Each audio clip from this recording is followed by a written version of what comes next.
હશે એમને 1000, જેને 500 આવતા હશે એમને 5000, જેને 1000 આવતા હશે એમને 10000 કદવાનું છે. આ બિલ છે 5400.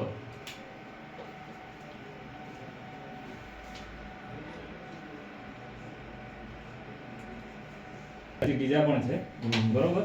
અને બીજું કે સાહેબ આ MGVCL ના જે અધિકારીઓ છે એ અહીંયાથી આવે છે કે પછી બહારથી કોઈ આવે છે? જે રેડ પાડવા માટે આવે છે એ તો બહારથી આવે. તો સાહેબ મેં એક મારા ઘરે જ રેડ પાડી હતી, બીજી વખત મારા ઘરે રેડ પાડી. મારા 2 ઘર છે, 2 ઘરમાં મારે 2 મીટરો છે. હવે આ લોકો આવે છે, શું કરે છે? આયા પછી આ લોકોએ જે બનાવ છે તમને કહું, આયા પછી આ લોકોએ મારી ગેરહાજરી હતી. આયા પછી નાના સાહેબ અમારી સેફટી માટે છે, એનો કોઈ નાના સાહેબ ગવર્નમેન્ટ છે, પબ્લિક પ્રોપર્ટી છે, પ્રાઇવેટ પ્રોપર્ટી નથી. પબ્લિક પ્રોપર્ટી હાઈકોર્ટ નો નિયમ છે. હા નિયમ છે અમારે. હા, પબ્લિક પ્રોપર્ટી એની અંદર વિડિયો રેકોર્ડિંગ કરી શકો, એમાં કોઈની ના નથી. બરોબર છે. હવે આ લોકોએ મારા ઘરે આયા, મારી ગેરહાજરી હતી, મને વારંવાર હેરાન કરવા માટેની આ રીત છે. મારા ઘરે આયા અને મીટરમાં લાઈટ નથી બતાવતું એમ કરીને આ લોકોએ મીટર ત્યાંથી કટ કર્યું છે. મીટરમાં લાઈટ નથી બતાવતું એમ કરીને મીટર ત્યાંથી કટ કર્યું છે. અને ત્યાં આવી અને જે ચાર્જ લાગે, મતલબ 1100 સમથિંગ કીધું હતું એ લોકો, એવું કહેવા માંગે છે કે 1100 ની આજુબાજુ ચાર્જ આવશે, એ તમે ભરી અને મીટર લઈ જજો. એના પછી થોડો સમય ગયો એટલે મારા ઘરે એક ફરફર્યું આવ્યું ઘરે, તો કે તમે ચોરી કરી છે, મીટરમાંથી લાઈટ ડાયરેક્ટ બાળ્યું છે, એનો તમે દંડ ભરો 15000 રૂપિયા. તો શું મેં એના પછી મેં આરટીઆઈ નાખી સાહેબ. આપની ઓફિસમાં આરટીઆઈ નાખ્યા પછી આજ સુધી મને જવાબ નથી મળતો. મેં આરટીઆઈમાં અધિકારીનું નામ માંગ્યું છે, કયા કારણોસર મારું મીટર કટ કરવામાં આવ્યું છે, એ બીજી વખત આ આરટીઆઈ નાખી છે, તેમ છતાં જવાબ નથી મળતો.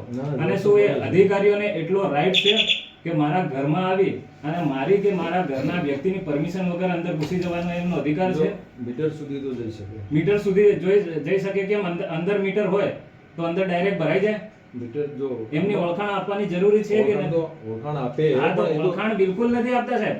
તમે ગામડામાં જો મારી કોઈ પણ માણસ આપણે ઘરે આવે તો આપણે કમસે કમ ભાઈ શું છે હું ને તો પૂછે કે આપણે જસવાલ સાહેબ બોલો. હા, નથી આપતા. તમે ગામડાનો એક વ્યક્તિને પણ પૂછો, હોય એમની પાસે આઈડી હોય, આઈ કાર્ડ હોય, કારણ કે એને મને બતાવતા કેમ નથી? હા, એટલે કોઈ પણ એને લટકાવેલા જ હોય, તમારે લટકાવેલા જ હોય. નથી લટકાવેલા હોતા. હા, તો આપણે વિધાઉટ યુનિફોર્મ હોય સાહેબ. ના, એમાં કેવું માંગવાની આપણી ફરજ આવે કે ભાઈ તારો આઈ આપણી કાર્ડ ફરજ આવે, પણ કોઈના ઘરે તમે આતંકવાદીની જેમ પોલીસવાળા લઈને ઘૂસી જવાનું અને ત્યાં જવો એટલે એવો નિયમ છે કે તમે અંદાજે લખી દેવાનું જે પણ મરજી થાય એવું ન હોય. જો આપણે તમારે કોઈ પણ માણસ અમારો ઇન્જિનિયર્સ બહારથી આવે એ બધું જુએ ભાઈ કે શું છે શું નહીં ભાઈ. એને જો આમને એમ તો કોઈ કેસ કરે નહીં.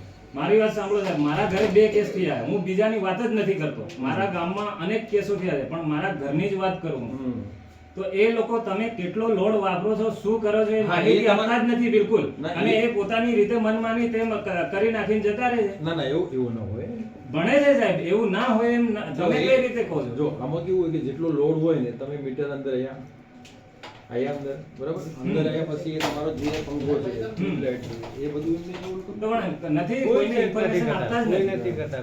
કોઈને ઇન્ફોર્મેશન આજ સુધી મેં એવું સાંભળ્યું નથી મારી પંચાયતની અંદર કે કોઈને ઇન્ફોર્મેશન આપી કે ભાઈ તમે આ કામ કરી રહ્યા છે, આ ગુનો કરી રહ્યા છે. હા, તો એમાં જો લોડ તમને જો તમે કહો ને અંદર આયા તો એ લોડ ચેક કરતા હોય. પણ માનો કે તમારા પર કોઈ એક્શન લે છે તો તમને ઇન્ફોર્મેશન હોય કે નહીં હોય? કે હું તમારા પર એક દાખલો છે, હું અધિકારી છું, તમે કસ્ટમર છો, હું તમારા ઘરે આવીને કંઈ પણ એક્ટિવિટી કરું છું, તમારા પર ગુનો દાખલ કરું છું, મારી ફરજ બને છે કે તમે આ ગુનો કર્યો છે, તમે આટલા બલ્બ વાપર્યા છે, આટલા પંખા વાપર્યા છે. એ તો જો છે કે ફરજ નથી? આ છે પણ એ જોઈએ જ કે તમારું ઇન્સ્ટોલેશન જેટલું હોય એટલું જોવામાં આવે.